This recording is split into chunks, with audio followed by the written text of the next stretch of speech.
Votre rendez-vous juridique. Nul n'est censé ignorer la loi avec Avocazur, barreau de Draguignan.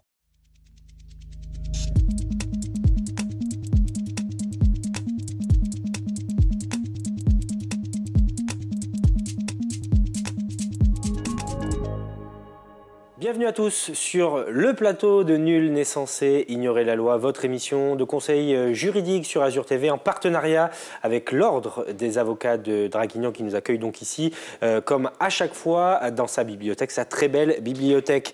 Bonjour maître Yannick Tylinski, le droit pénal en question avec vous au sommaire de cette émission. Le droit pénal, parce que c'est un petit peu notre mission aussi, c'est de faire tomber à la fois les tabous mais aussi les préjugés et les idées reçues. Alors avant d'aller sur les questions de garde à vue, d'audience, de procès, toutes ces questions voilà, qu'on connaît bien, qui sont finalement des repères à idées reçues. Est-ce que vous pouvez nous recontextualiser le droit pénal, s'il vous plaît ? Oui, le droit pénal est une matière assez vaste et très pratiquée dans notre profession. C'est un pan très important de notre droit qui touche directement le justiciable parce que tout un chacun peut être amené à un moment donné dans sa vie à être confronté à la norme pénale, que ce soit dans le cadre d'un accident de la circulation, d'une contravention, d'un délit, je qualifierais de base, ou dans le cadre de faits beaucoup plus importants, de nature criminelle, qui emportent des conséquences bien plus graves pour l'individu et pour sa vie de famille. On oppose le droit pénal au droit civil, c'est ça ? C'est pas exactement ça. On oppose généralement le droit civil au droit public, mais nos normes sont tout à fait importantes et difficiles, je dirais, de classifier tel droit par rapport à tel autre. Voilà. Alors, ce qu'on peut dire, en tout cas, c'est que le droit pénal, finalement, c'est ce qui nous concerne le plus, parce qu'on peut se retrouver très vite au pénal, comme on dit. Complètement ainsi que je vous l'ai dit, il y a quelques instants, le droit pénal peut frapper à notre porte, je dirais, à chaque moment de la journée, et pour une simple incivilité, une injure que vous allez proférer à l'encontre de telle personne dans la rue, un mauvais geste, un écart de conduite, et vous êtes rapidement convoqué devant tel service de police ou tel service de gendarmerie. Alors vous avez un problème majeur dans cette vaste matière du droit, c'est la représentation qu'on en fait notamment à la télévision, dans les séries américaines, qui jouent un rôle très important sur les consciences françaises, les séries françaises également. Quand on a préparé cette émission tous les deux, c'est ce que vous me disiez. Vous me disiez que finalement, on a beaucoup d'idées reçues sur la façon dont est menée la justice dans notre pays. Pour vous, quelle est l'idée reçue peut-être la plus emblématique autour du droit pénal, celle qui, pour vous, vous paraît la plus aberrante? Celle de votre honneur ? Par exemple, le fait d'appeler le président d'audience votre honneur, il y a effectivement, je dirais, un transfert qui est opéré directement sur les séries américaines. Alors, il est vrai que maintenant, il y a une évolution. On voit dans quelques séries ou quelques films que des avocats interviennent pour évoquer quelques difficultés ou pour même dispenser certains conseils pour que ce soit un petit peu plus professionnel dans le cadre de l'identification, plus réaliste, effectivement. Et là où on pêchait il y a quelques années de cela, aujourd'hui c'est un petit peu plus réaliste, mais il n'empêche qu'on retrouve les poncifs, les idées reçues et les petits raccourcis qui parfois, lorsqu'on est un professionnel, éclatent comme ça, et pour le téléspectateur moins avisé, effectivement ça passera comme une lettre à la poste. Donc lors d'une audience, en France, on n'appelle pas le président du tribunal ou le magistrat votre honneur, absolument. Votre honneur, absolument. Ça n'existe pas. Alors une question importante, maître, c'est celle de la garde à vue, parce que ça aussi c'est quelque chose qui dans l'inconscient collectif nourrit beaucoup de fantasmes et d'idées reçues. Le rôle de l'avocat a changé depuis quelques années maintenant avec une évolution qui date de l'époque de Nicolas Sarkozy lorsqu'il était président de la République. Vous pouvez être maintenant auprès de votre client lors de la première heure d'audition. Quel est votre rôle très précisément? On a tendance à penser que finalement on est sorti d'affaire avec l'arrivée de l'avocat dans la première heure de garde à vue, mais la réalité, je crois, est un petit peu plus complexe. Complètement, c'est un petit peu l'image d'Épinal de l'avocat, enfin l'avocat de série ou de télé ou de cinéma, l'avocat qui arrive en garde à vue et qui sort accompagné de son client. Alors la réalité est un peu moins idyllique, j'aurais tendance à penser. Effectivement, auparavant, nous pouvions nous entretenir avec le gardé à vue, identifier ses droits, le renseigner. Aujourd'hui, l'évolution législative nous permet d'accompagner le gardé à vue dans le cadre d'une audition. sauf que ce que l'on peut déplorer aujourd'hui, c'est que l'audition ne nous permet pas d'intervenir directement auprès des services d'enquête, de faire poser des questions. On ne peut pas couper la parole, évidemment. Et je dirais, deuxième point plus négatif, c'est que on nous a vendu cette réforme comme étant la réforme du siècle, puisqu'on avait accès au dossier, alors que ce n'est absolument pas le cas. On a accès à des éléments très parcellaires du dossier, sur l'identité de la personne, sur les faits qui lui sont reprochés, sur les droits qui lui ont été notifiés, sauf qu'on n'a pas les résultats, les premiers résultats d'enquête, effectivement. Donc, ce que l'on peut déplorer, parce que même si on renseigne le client, on ne peut pas assurer une défense effective comme on pourrait l'assurer dans d'autres pays européens, voire aux États-Unis, où on a beaucoup plus d'éléments d'emblée. Donc c'est, d'une certaine manière, on manque de transparence et on ne peut pas lutter armes égales dès le début de la garde à vue. Alors je vais vous poser une question volontairement très naïve. Est-ce que toutes les audiences qui se passent dans tous les tribunaux français sont nécessairement présidées par un juge avec un jury, des gens qui décident, des avocats qui vont plaider, parce que évidemment je sais que non, que concrètement quand on passe en correctionnel ou quand on passe aux assises ou quand on passe, on n'est pas du tout dans les mêmes géométries d'audience, mais tout ça pour parler de la variété aussi des affaires et des tribunaux devant lesquels on peut comparaître.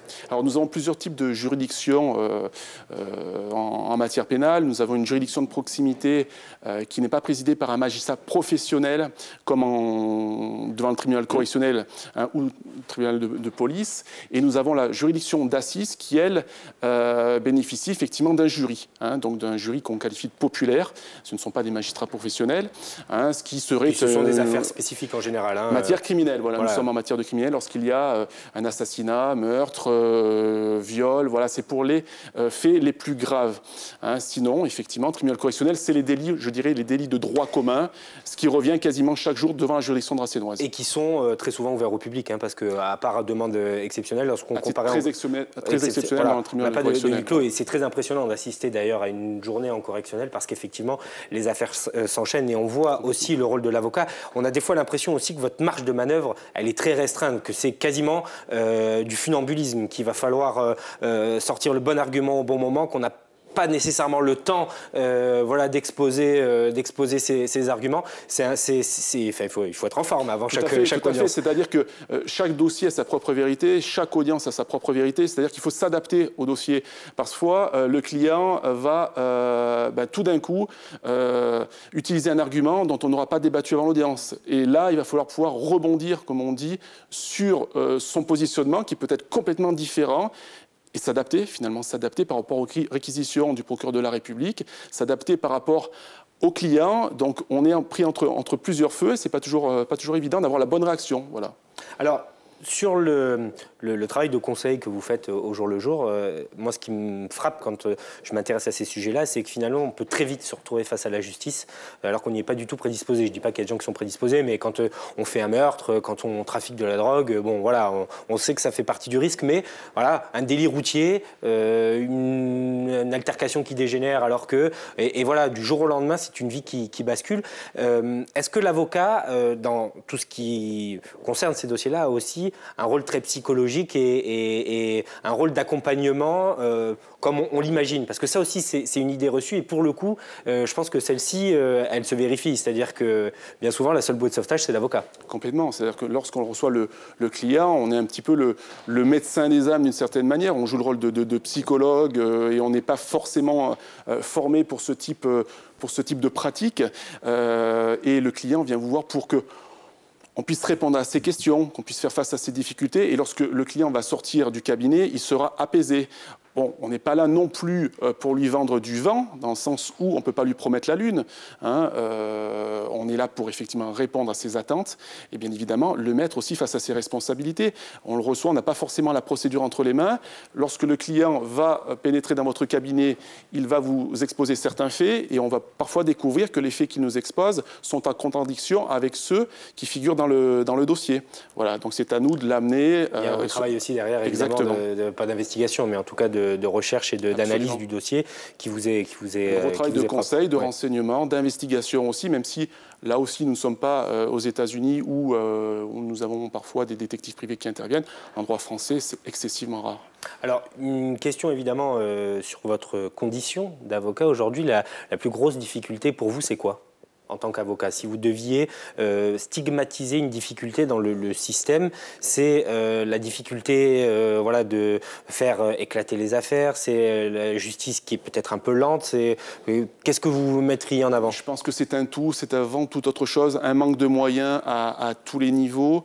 Au niveau des magistrats, parfois des audiences très longues. On a aujourd'hui à Draguignan des renvois d'audience sur 1 an, c'est-à-dire que des dossiers qui doivent venir en audience dans les jours qui viennent, s'ils ne sont pas prêts, seront renvoyés à des dates très lointaines, en 2016, ce qui occasionne effectivement des problèmes pour les justiciables, quand vous êtes prévenu un peu moins que lorsque vous êtes partie civile, mais il est certain que la justice manque de moyens, ce n'est pas un fait nouveau, et parfois il faut travailler aussi dans l'urgence de façon un petit peu empirique, et ce n'est pas toujours évident de gérer ce type de phénomène au quotidien. La question de la rémunération de l'avocat, c'est une question aussi qu'on évoque beaucoup. Il ne faut pas croire nécessairement qu'un avocat est millionnaire au bout de 10 ans d'exercice.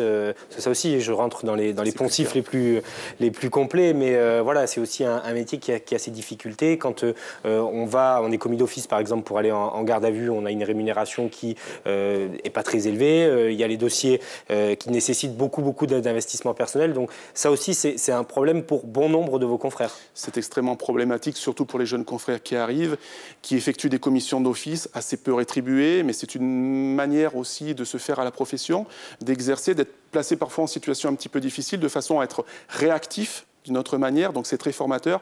Il n'en demeure pas moins que la réalité est là, c'est-à-dire que la rémunération n'est absolument pas conforme à l'investissement que vous allez mettre dans les dossiers. Le temps passé aux audiences, parfois 8 heures d'affilée sur une audience lorsque vous êtes commis d'office et que vous avez des dossiers en comparution immédiate, ça forme, effectivement, c'est très formateur, mais ça ne peut pas perdurer dans le temps. Et la rémunération, comme on pouvait en bénéficier il y a 10, 15, 20 ans en arrière, ce n'est plus le cas aujourd'hui. On ne fait pas cette profession-là pour devenir riche, mais pour avoir un métier intéressant. Et je vais même affirmer que la profession d'avocat aujourd'hui est certainement une des professions les moins bien loties dans le cadre des professions juridiques et judiciaires. Une dernière question plus générale, mais la crise économique est là. Est-ce que vous avez constaté que dans l'approche de vos clients, on rogne aussi sur les frais d'avocat, on essaye d'échapper au service d'un avocat parce qu'on a peur que ça nous coûte cher et finalement on se tire un peu une balle dans le pied parce que, bon, pas se représenter soi-même, hein, je crois, dans le droit. On peut. Selon certaines matières, on peut. Mais dans certaines matières, voilà, pas toutes. Mais voilà, est-ce que vous avez senti aussi de ce côté-là les gens... Oui, mais c'est conforme aussi à la paupérisation d'une frange de notre population. Donc l'avocat est cher par principe, c'est ce que pensent les gens. On va avoir un avocat, oulala, on va effectivement dépenser énormément d'argent. Ce n'est pas exactement le cas, mais il vaut mieux être défendu par un professionnel qui va pouvoir établir une défense je dirais, tout à fait conforme aux besoins du justiciable, plutôt que se défendre soi-même. Et on le voit dans les dossiers en droit de la famille ou même en droit pénal, où la personne se présente seule, n'a pas préparé son dossier, et puis court à la catastrophe tout simplement. Alors effectivement, je vais prêcher pour ma paroisse d'une certaine manière, je vais dire... Eh bien, prenez un avocat et y recours à un professionnel qui pourra vous assister. Les honoraires sont libres par principe, hein, mais il vaut mieux prendre un professionnel, effectivement, qui pourra identifier la procédure et vous aider. Merci beaucoup, Maître Tylinski, d'avoir accepté de participer à cette émission qui se termine. On se retrouve sur Azur TV, bien entendu, dans 15 jours pour un nouveau numéro de Nul n'est censé ignorer la loi.